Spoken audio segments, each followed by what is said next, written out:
నిన్ను ముట్టడానికి కూడా దేవుడి పర్మిషన్ కావాలి. ఆ రేంజ్ వస్తుంది తప్పకుండా.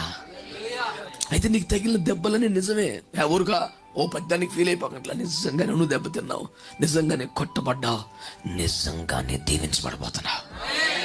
ఈ ప్రాసెస్లో ఉన్నావు నువ్వు. Let me assure you that there will be a day in your life that you will enjoy like anything. మా గుండె ఉప్పొంగుచున్నది అని భక్తుడు అంటాడే, తట్టుకోలేక నా ఓవర్వెల్మింగ్ జాయ్ నీ జీవితంలో వస్తుంది.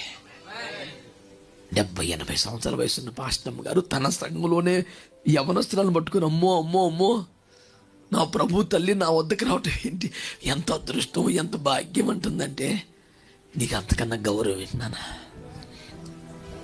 నీ తల్లుల చేత, తండ్రుల చేత, పైవారి చేత, పెద్దవారి చేత నీవు గణపరచబడే ఒకరోజు వస్తుంది.